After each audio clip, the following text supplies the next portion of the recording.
I'm Rajeshri Venkatramanan, taking certain classes in YouTube. Now I'm reading 120 words within 7 minutes. Please subscribe, add public comments, like, share. Okay, we can start.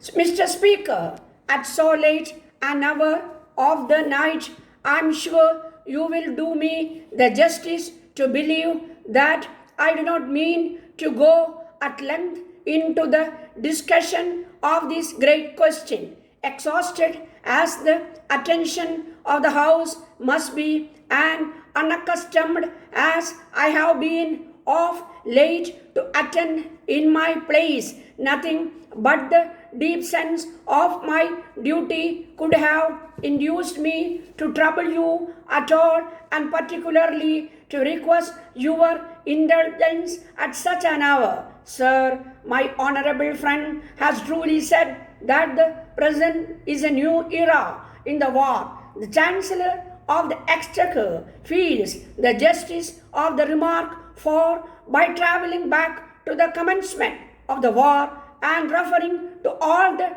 topics and arguments which he has so often and so successfully urged to the House, and by which he has so often drawn them on to the support of his measures, he is forced to acknowledge that at the end of 7 years' conflict, we are coming but to a new era in the war, at which he thinks it necessary only to press all his former arguments to induce us to persevere.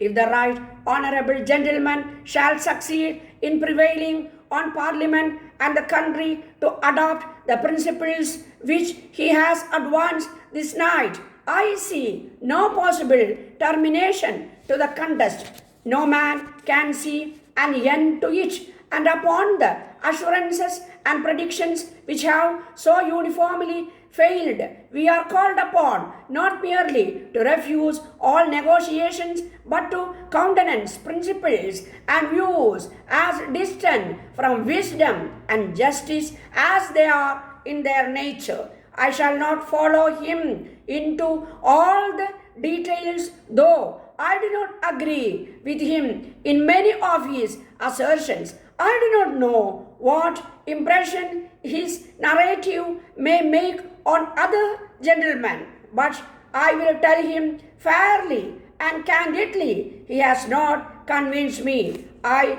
continue to think, and until I see better grounds for changing my opinion than any that the right honorable gentleman has this night produced, I shall continue to think and to say plainly and explicitly that this country was the aggressor in the war. It will be vain for the right honorable gentleman to enter into long and plausible reasoning against the evidence of documents so clear, so decisive, so frequently, and so thoroughly investigated. Now I would ask gentlemen to lay their hands upon their hearts and say what the fair construction of this declaration was, whether it was not a menace and an insult to France, since in direct terms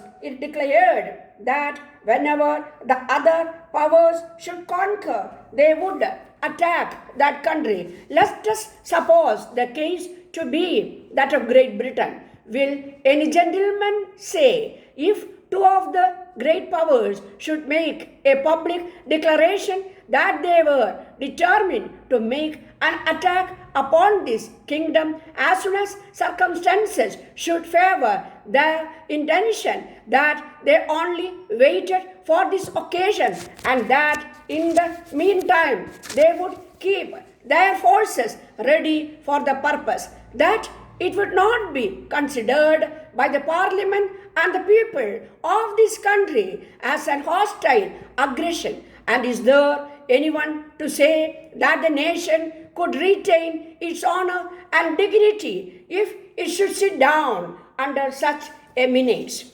It gives me great pleasure to welcome you all the 24th annual general meeting of your company.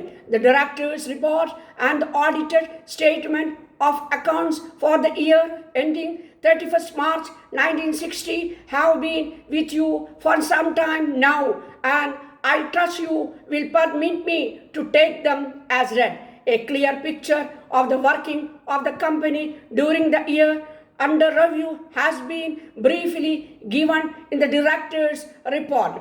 I hope you will be satisfied to see that the production and sales for this year have been higher than that at any time in the past, which enabled a fair margin of profit being secured by the company. This has been achieved in spite of the very heavy electric charges that we have been made to pay. Although your directors, with their usual prudence, thought of appropriating a good proportion of this profit towards reserves and maintain the same rate of dividend as before. It was thought finally that the shareholders should be made to participate in the increased profits, and therefore a higher rate of dividend has been proposed for this year. I expect that the production and sales for the current year will be higher than last year's. We are trying our best to maintain the same level